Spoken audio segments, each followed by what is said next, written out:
Class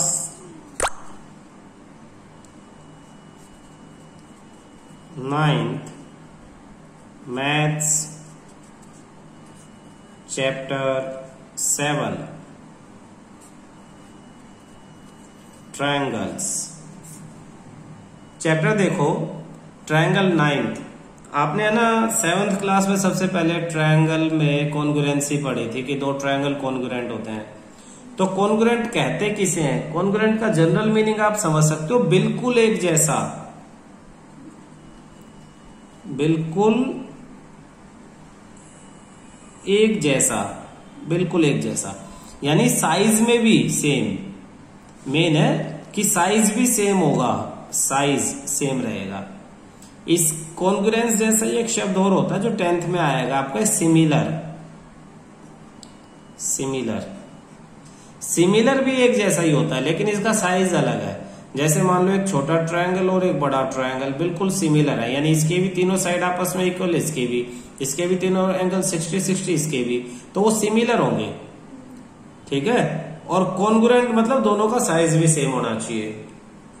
congruent का symbol होता है ये, यानी अगर मैं लिखूं triangle ABC congruent to triangle PQR, तो इसका मतलब है कि ABC अगर कोई ट्रायंगल है और ये PQR है, ABC PQR, तो पहले नंबर पे मैंने कौन सा पॉइंट लिखा है?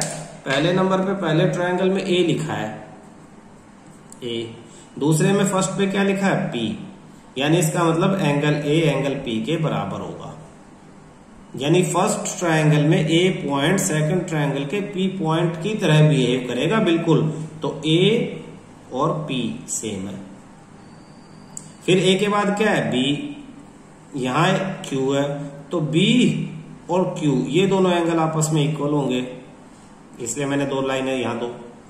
इसका मतलब है कि B पॉइंट बिल्कुल Q की तरह बिहेव करेगा। थर्ड पॉइंट पे क्या है? C। तो ये एंगल इस एंगल के बराबर, यानी C R की तरह बिहेव करेगा। अब मैं पूछूं कि AB साइड किसके बराबर होगी? तो AB साइड इस वाली के बराबर होगी। कैसे पता लगेगा? A की जगह P और B की जगह Q, तो मैं नाम लिखूंगा A की जगह P और फिर B है तो फिर Q। ये सीख लूंगा मैं, और ये सीखने के बाद इसका नाम लिख दूंगा। मैं इसे PQ ही लिखूंगा, मैं इसे QP नहीं लिख सकता। QP है तो यही साइड, नाम इसी का है, लेकिन हमें सेम उसी पैटर्न में लिखना पड़ेगा जिस पैटर्न में पहले लिखा हुआ है। ठीक है। अब मैं पूछूं BC साइड किसके बराबर होगी? BC, तो B की जगह Q और C की जगह R, तो QR। यहां तो मैंने ट्रायंगल ऐसे ही दिया हुआ, ट्रायंगल पलट के बनाओ, जैसे मर्जी बनाओ, आपको फिगर नहीं देखना है, आपको ये पहचानना है। फिर मैंने साइड दी AC या CA, तो C की जगह R और A की जगह P, तो यहां आ जाएगा RP। आपको पता लगा कि एंगल A किसके बराबर है? एंगल P के। एंगल B किसके बराबर है? Angle Q। और एंगल C किसके बराबर है? Angle R। अगर दो ट्रायंगल कॉन्ग्रुएंट है तो ये कोरस्पॉन्डिंग एंगल, इन्हें बोलते हैं कोरस्पॉन्डिंग एंगल्स, और इन्हें बोलते हैं कोरस्पॉन्डिंग साइड्स। तो कोरस्पॉन्डिंग एंगल और कोरस्पॉन्डिंग साइड्स जो होती हैं वो इक्वल होंगी। अगर सिर्फ इतना दिया है तो इसका मतलब ये 6 के 6 पार्ट 1 2 3 4 5 6 इक्वल होंगे। अब हमें पता कैसे लगेगा कॉन्ग्रुएंट है? उसके लिए 4 कंडीशन है। 4 कंडीशन कौन कौन सी? जिसमें से ये भी तुम पहले पिछली क्लास में पढ़ चुके हो, 7th में सबसे पहले पढ़े हो। फर्स्ट है SSS कॉन्ग्रुएंस क्राइटेरिया। अगर तीनों साइड इक्वल है, यानी एक ट्रायंगल की तीनों साइड दूसरे ट्रायंगल की कोरस्पॉन्डिंग, ये इसके इक्वल, ये इसके इक्वल और ये वाले इसके इक्वल, कोरस्पॉन्डिंग तीनों साइड इक्वल है, तो वो दोनों ट्रायंगल कॉन्ग्रुएंट हो जाएंगे। दूसरा है SAS कि इस ट्रायंगल की और इस ट्रायंगल की दो साइड, जैसे इसकी ये साइड इसकी इसके बराबर, ये इसकी, कोई भी दो साइड इक्वल, और A उन दोनों के बीच वाला एंगल, ये पहचानना ये बहुत जरूरी है, इन दोनों के बीच में ये एंगल आता है, ये इसके इक्वल हो। ये नहीं कि ये वाला इसके इक्वल हो, दोनों साइड्स के बीच वाला एंगल, ऐसा एंगल जिसकी दोनों आर्म ये दो साइड हो, वो ही एंगल अगर आपस में इक्वल हैं तो दोनों ट्रायंगल कॉन्ग्रुएंट है। इसे एसएस कॉन्ग्रुएंस क्राइटेरिया बोलते हैं। और थर्ड है आपका एएसए। एएसए यानी एक ट्रायंगल ये, एक ट्रायंगल ये एंगल इसके बराबर और ये एंगल इसके बराबर, और इन दोनों एंगल्स के बीच वाली साइड जैसा लिखा हुआ है वैसे इन दोनों एंगल के बीच वाली साइड इक्वल होनी चाहिए। तो इसे कहते हैं एएसए कॉन्ग्रुएंट क्राइटेरिया। तो दोनों आपके क्या होंगे, इक्वल हो जाएंगे। फोर्थ आपका, बच्चे बड़ा भूल जाते हैं फोर्थ को, मैं भी तुम्हारी क्लास में था, हमेशा भूल जाता था, ध्यान ही नहीं रहता था लगाना। बिल्कुल अलग सा नाम है, RHS. RHS congruence criteria. R का मतलब होता है राइट एंगल, एच का मतलब होता है हाइपोटेन्यूज, और एस का मतलब होता है साइड। अब इसका क्या मतलब है, जैसे सपोज आपको ये ट्रायंगल दे दिया, इसमें राइट एंगल, एक एंगल तो 90 डिग्री होना चाहिए, राइट एंगल मतलब 90 डिग्री का एंगल, ठीक है। और हाइपोटेन्यूज किसे कहते हैं, जिसमें 90 डिग्री का एंगल है उसमें ये जो लंबे टेढ़ी वाली साइड होती है ना, इसे हाइपोटेन्यूज एच बोलते हैं। तुमने पढ़ा होगा बेस परपेंडिकुलर हाइपोटेन्यूज। और कोई भी एक साइड इन दोनों में से, बाकी दो साइडों में से कोई भी एक साइड, जैसे ये मान लो दूसरा ट्रायंगल भी राइट एंगल 90 डिग्री हो और उसकी हाइपोटेन्यूज, दोनों की हाइपोटेन्यूज इक्वल और दोनों की एक एक साइड इक्वल हो, यानी दो ट्रायंगल्स, दोनों ट्रायंगल में एक राइट एंगल हो यानी 90 डिग्री का एंगल दोनों में हो, दोनों की हाइपोटेन्यूज इक्वल हो, दोनों में कोई भी एक साइड इक्वल हो, तो बाय आरएचएस कॉन्ग्रुएंस क्राइटेरिया वो दोनों ट्रायंगल कॉन्ग्रुएंट होंगे। तो 4 आप मेथड पढ़ोगे कॉन्ग्रुएंसी के, क्लियर है। इसके अलावा एक और है, लेकिन उसे डायरेक्ट नहीं लगाते, उसे प्रूव करके लगाते हैं। क्या है वो, एएस, यानी अगर दो ट्रायंगल हैं, सपोज ये ट्रायंगल हो गया, ये ट्रायंगल हो गया, ये इसमें दो एंगल इक्वल है, ये एंगल इसके इक्वल और ये एंगल इसके इक्वल, और कोई भी एक साइड बीच वाली, वैसे तो दो एंगल इक्वल होंगे तो थर्ड वाले के अकॉर्डिंग उनके बीच की साइड इक्वल होनी चाहिए, लेकिन बीच की साइड इक्वल ना होकर कोई और साइड इक्वल है तो भी ये कॉन्ग्रुएंट होंगे, लेकिन आपको ये प्रूव करना पड़ेगा। प्रूव कैसे करोगे, देखो कॉमन सेंस, अगर कोई भी ट्रायंगल है दो, उनके दो एंगल इक्वल है तो ऑटोमेटिकली थर्ड भी इक्वल होगा। क्यों इक्वल होगा, इन तीनों एंगल्स का सम 180 डिग्री, इन तीनों एंगल्स का सम 180 डिग्री, और जब दो एंगल आपस में इक्वल है तो थर्ड भी इक्वल होगा, तभी तो दोनों का सम 180 होगा। तो इसे हम प्रूव करेंगे, जब क्वेश्चन होगा तो मैं तुम्हें प्रूव करना सिखा दूंगा, ठीक है। देखो बेटा, exercise 7.1 question first, in a quadrilateral ABCD। तो AB एक लाइन है, फिर ये C पॉइंट ऊपर और D पॉइंट नीचे। इसने क्वेश्चन में गिवन है कि AC इक्वल टू AD, तो AC आप पढ़ो और साथ में फिगर पे निशान लगाओ, AC equal to AD and AB bisects angle A। ये AB है, ये वाली लाइन इस एंगल A को, यानी इस पूरे एंगल को बाइसेक्ट करती है। बाइसेक्ट का मतलब है दो इक्वल पार्ट्स में ब्रेक करना, तो ये दोनों एंगल क्या होंगे, इक्वल होंगे। और क्या कहा है, शो दैट, आप दिखाओ, क्या दिखाओ कि triangle ABC congruent triangle ABD। फिर लास्ट में कहता है what can you say about BC and BD, BC और BD के बारे में क्या आप कहोगे। तो देखो उसने कहा ये साइड इस साइड के इक्वल, ये एंगल इस एंगल के इक्वल, क्योंकि ये भी बाइसेक्ट कर रहा है एंगल ए को। आप दोनों ट्रायंगल यानी इस ऊपर वाले ट्रायंगल और नीचे वाले ट्रायंगल को कॉन्ग्रुएंट प्रूव करो। Solution, in triangle ACB and triangle ADB, AC is equal to AD given.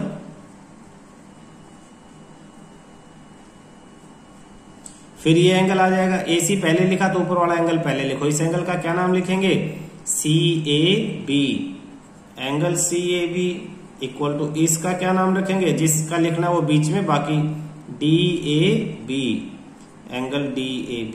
क्यों? AB बाइसेक्ट्स एंगल AB इस पूरे एंगल को बाइसेक्ट करती है, यानी इक्वल पार्ट में डिवाइड करती है, इसलिए ये एंगल इस एंगल के इक्वल है। आप जनरली इसे 1 नाम देके, इसे 2 नाम देके, इसकी जगह एंगल 1 इक्वल टू एंगल 2 भी लिख सकते हो, अगर पेपर आसान बनाना है तो। अदरवाइज ऐसे नाम लिखना सीख लो, वो भी सही है। नेक्स्ट ये देखो AB दोनों ट्रायंगल में है ना, तो AB equal to AB common. Common मतलब ये दोनों ट्रायंगल में है, इसलिए ये कॉमन। अब क्या यूज हुआ? एक साइड, एक ही ट्रायंगल को देखो, एक ट्रायंगल में क्या लिया? एक साइड ली, फिर एक एंगल लिया और फिर एक साइड ली। तो कौन सा कॉन्ग्रुएंस क्राइटेरिया लगाया हमने लगाया by side angle side, SAS congruence criteria triangle ACB congruent triangle हमने इस ADB और क्या नाम लिखा है इसने? ABC लिखा है, हमने ACB लिख दिया, तो यही नाम हम नीचे दे देंगे जो इन्होंने लिखा है। ACB की जगह ABC लिख लेंगे, ABC कॉन्ग्रुएंट। उसके बाद क्या लिखा? ABD। तो ट्रायंगल तो वही है, ADB या ABD, लेकिन हम फाइनल रिजल्ट में इनका नाम लिखेंगे ट्रायंगल ABD, या शुरू से ही ये नाम लिख के आप चल सकते हो। तो ये हमने कॉन्ग्रुएंट प्रूव कर दिए, किससे? SAS। एक साइड और एक एंगल उन्होंने दे रखा था, हमने सिर्फ देखा कि एक साइड कॉमन है, एक साइड कॉमन है, वो लिखा और हमारे दोनों ट्रायंगल कॉन्ग्रुएंट हो गए। सर अब अपनी स्क्रीन सीधी कर दो। BC equal to BD, reason CPCT यानी corresponding part of congruent triangle, reason है ये CPCT। Question second, ABCD is a quadrilateral. ABCD is a quadrilateral in which AD equal to BC and angle DAB equal to angle CBA। ये देखो कुछ इस तरह से AB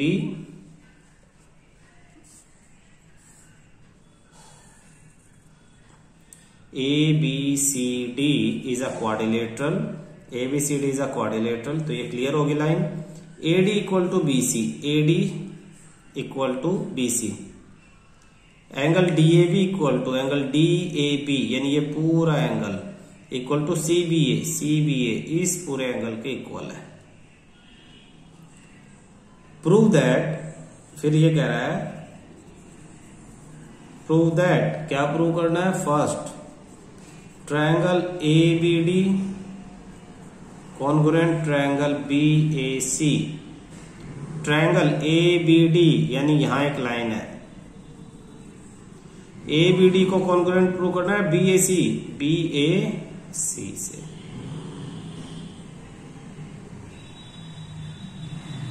तो पहले तो यही प्रूव कर देते हैं। सॉल्यूशन, आप ध्यान से देखो, इसमें दो ट्रायंगल उसने लिए हैं। पहले ABD में एक ट्रायंगल को मार्क कर लेता हूं हल्का सा रेड कलर से, और दूसरे को लाइट ब्लैक कलर से, लाइट ब्लैक कलर। ये आप देखोगे, लिख लो in triangle ABD and triangle BAC ABD, ये एक साइड तो इक्वल है ही, दे रखी है BC के, तो ABD की एक साइड AD, ये रफली समझा रहा हूं, BC के इक्वल है। तो आप AD equal to BC given, reason जरूर लिखना है। फिर ये वाला एंगल, इस एंगल का क्या नाम दे रखा है? DAB, angle DAB equal to CBA, ये भी गिवन। अब क्या बचा?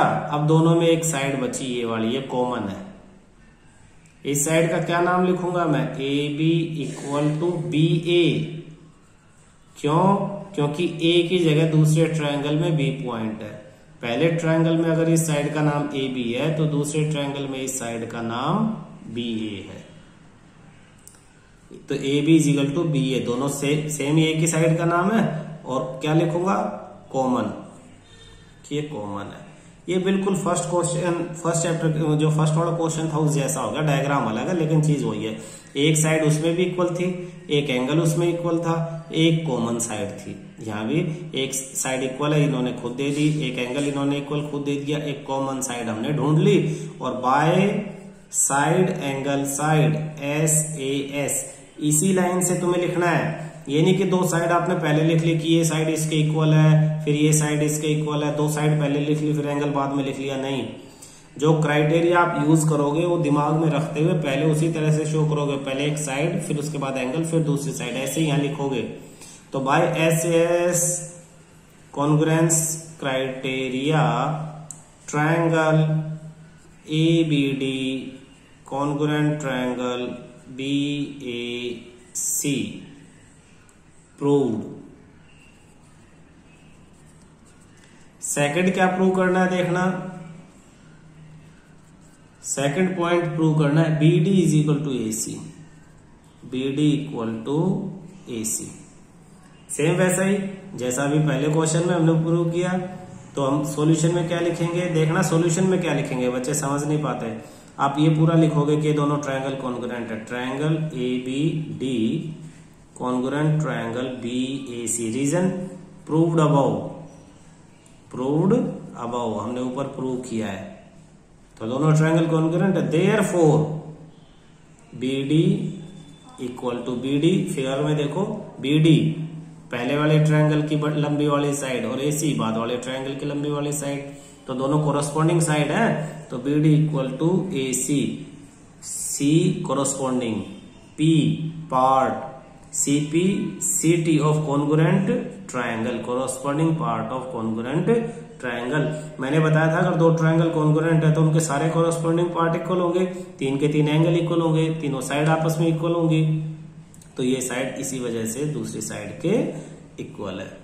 सेकंड हो गया। थर्ड में क्या प्रूव करने के लिए कहा है इसने हमें, थर्ड में कहा है कि angle ABD equal to angle BAC। अब ढूंढो ABD, ये फिगर ABD एंगल आपके पास, ये देखो ये वाला एंगल ABD, सिर्फ इतना, ये एंगल ABD किसके इक्वल, BAC, सिर्फ इस एंगल के। तो ये भी CPCT, पहले वाले ट्रायंगल में ये वाला एंगल और बाद वाले ट्रायंगल में ये वाला एंगल, तो आपस में कोरस्पॉन्डिंग है। तो CPCT से ये भी क्या हो जाएंगे, इक्वल। लिखेंगे कैसे, फिर बिल्कुल ऊपर वाले की तरह, ऐसे जैसे यहां लिखा था, triangle ABD congruent triangle BAC, therefore angle ABD equal to angle BAC, reason CPCT proved. तो आपका तीनों पार्ट इसमें प्रूव हो जाते हैं। Question third, AD and BC are equal perpendiculars, AD and BC are equal perpendiculars to a line segment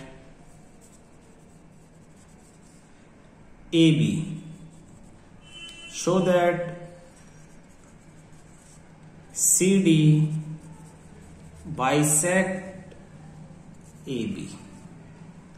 देखना AD और BC are equal perpendicular to a line segment AB। इसका मीनिंग है कि AB एक line segment है इस तरह से, ये पॉइंट A और ये पॉइंट B, और AD और BC इक्वल यानी बराबर भी हैं और परपेंडिकुलर भी हैं इस पे। तो B से गया C जैसा फिगर में दिखाया गया है और A से गया D। तो ये दोनों इक्वल भी हैं और ये दोनों 90 डिग्री के एंगल भी बनाते हैं।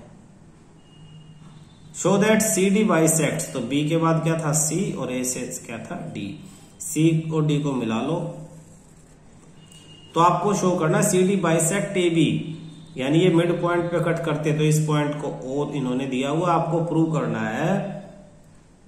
सॉल्यूशन में आपको गिवन क्या है देखना, गिवन है आपके पास AD equal to BC and AD perpendicular to AB और BC भी परपेंडिकुलर टू AB, दोनों परपेंडिकुलर भी हैं।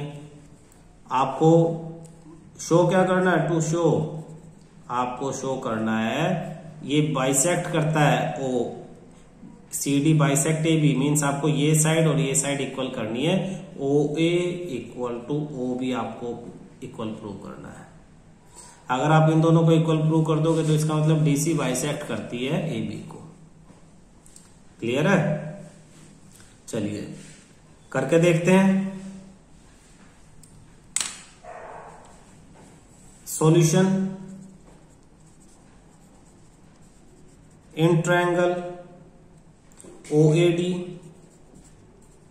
एंड OBC, ये 90 ये 90, इसे एंगल 1 का नाम दे दो, इसे एंगल 2 का नाम दे दो, इसे 3 और इसे 4। सबसे आसान क्या मेथड रहेगा बेटा, ये एंगल इसके बराबर है, ये साइड इसके बराबर है, तो ये वाला एंगल अगर हम इसके बराबर किसी तरह से प्रूव कर दें तो ASA से दोनों ट्रायंगल कॉन्ग्रुएंट हो जाएंगे, 1 और 2 की जरूरत नहीं पड़ेगी। तो हम लिखेंगे in triangle OAD OBC, OAD और OBC में क्या क्या इक्वल है, AD equal to BC given, AD equal to BC given. उससे पहले 90 शो कर लो, angle A equal to angle B, angle A equal to angle B each of 90, each of 90 degree, तो A B के equal, फिर AD BC के equal given है, और एंगल 3 जैसे एंगल D लिख लें, angle D equal to angle C। क्यों? अल्टरनेट इंटीरियर एंगल, ये दोनों लाइनें परपेंडिकुलर हैं इस पे, तो ये पैरेलल होंगी और ये ट्रांसवर्सल होगी, तो ये दोनों अल्टरनेट इंटीरियर एंगल बनाते हैं। लिख लेंगे alternate interior angles by reason क्या है, ASA, ASA angle side angle by ASA congruence criteria triangle OAD congruent triangle OBC। तो सबसे पहले तो हमने शो कर दिया कॉन्ग्रुएंट है, therefore OA equal to OB, किस वजह से, CP CT की वजह से, OA equal to OB CP CT, तो बराबर हो गए। हैंस प्रूव क्या करना था हमें, CD, लास्ट स्टेटमेंट वही लिखनी है जो क्वेश्चन में कही है, बाइसेक्ट AB प्रूव्ड।